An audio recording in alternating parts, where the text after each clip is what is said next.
In the summer of 2007, BlackBerry's co-CEO wasn't in a boardroom. He was in a courtroom, fighting to buy an NHL hockey team. Not once. 3 separate attempts. 3 separate courtrooms. That was the summer Apple launched the iPhone. That was the summer the smartphone market was being rewritten. And Jim Balsillie was arguing over hockey franchises. This is not the story of how Apple defeated BlackBerry. This is the story of how BlackBerry's own co-CEO did. To understand what Balsillie threw away, you need to understand what BlackBerry was. In 2007, Research in Motion, the Canadian company behind BlackBerry, was the most valuable company in Canada, worth more than its biggest banks. BlackBerry controlled nearly half of the entire US smartphone market. Presidents used it. CEOs couldn't live without it. The Pentagon trusted it. At its peak in 2008, RIM's stock hit $137 per share. The company was worth $70 billion. People didn't call it a BlackBerry. They called it the Crackberry, because putting it down felt physically impossible. This wasn't just a phone. It was infrastructure. And the man who built it was one of the most gifted engineers of his generation. But here's what almost every video about BlackBerry gets wrong. The standard story is simple: arrogant executives who couldn't see the future coming. That's not what happened. Mike Lazaridis, the engineer who built BlackBerry, saw the iPhone coming with perfect clarity. The night of the Apple keynote, he got his hands on one and took it apart with his bare hands. His conclusion? They've put a Mac in this thing. He understood exactly what Apple had built. But there's something almost no one mentions about what happened next. It starts with a phone call between 2 partners and 3 words that decided everything. Let's get there. Mike Lazaridis was born in Turkey, raised in Canada, and dropped out of the University of Waterloo weeks before graduation to start Research in Motion in 1984 with $15,000 and a single contract to make LED signs for General Motors. He was an obsessive engineer. He took apart every competitor's device just to understand how it worked. His obsession was efficiency, making devices that used as little data and battery power as possible. When the first BlackBerry launched in 1999, it was revolutionary. A device that could receive emails wirelessly in real time, anywhere.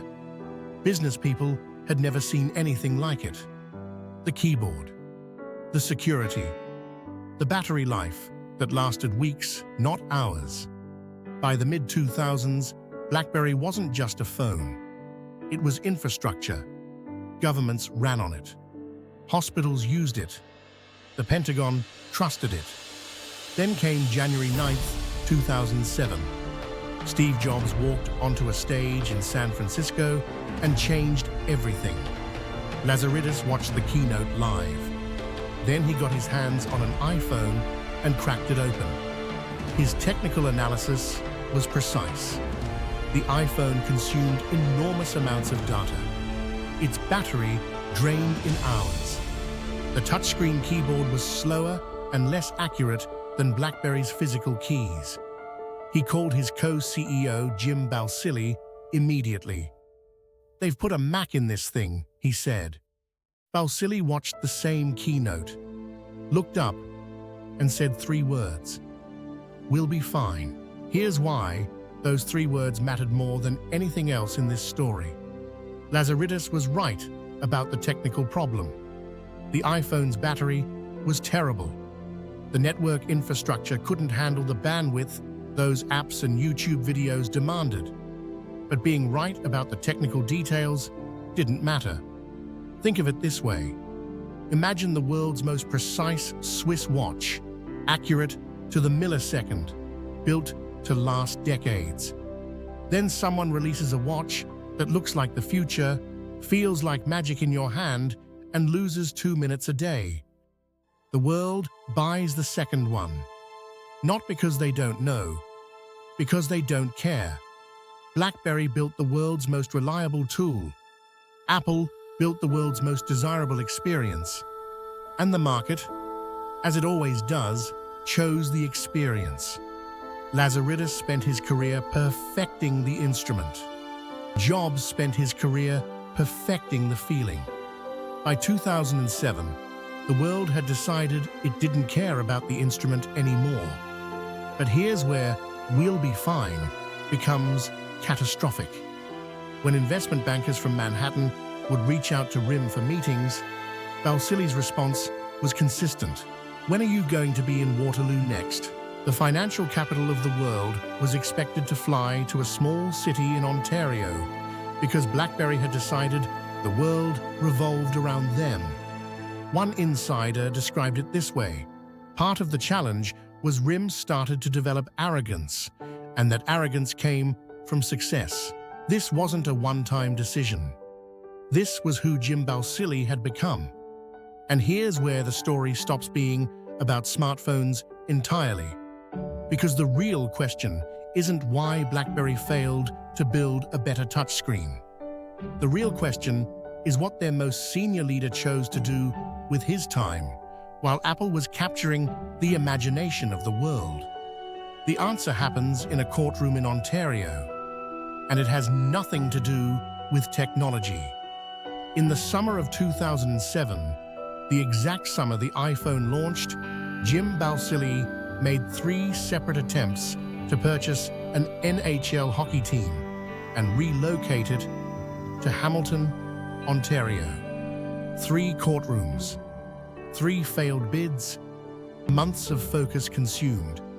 While Lazaridis was trying to understand what Apple had built, Balsillie was in legal battles over sports franchises. But the hockey wasn't the disease, it was the symptom. The real disease was the partnership itself. Lazaridis and Balsillie had built an empire together, but by 2007, the two men were barely speaking. The dual CEO structure that had once been their greatest strength had become a paralysis. Every major decision required both men to agree. Increasingly, they didn't. Lazaridis wanted to build. Balsillie wanted to win. On his terms, in his city, on his schedule. And while the two men who controlled the future of BlackBerry were frozen in a partnership that had quietly collapsed, their engineers were left without direction. RIM's response to the iPhone was the BlackBerry Storm, launched in 2008. Built in 9 months, half the time any phone of that complexity had ever been developed. The decision to rush it came from the top. Verizon was pushing hard for a competitor to the iPhone. Balsillie wanted to deliver. What they shipped was broken. The screen was unresponsive. The software crashed constantly. It didn't even have Wi-Fi. Reviewers called it one of the worst phones ever released.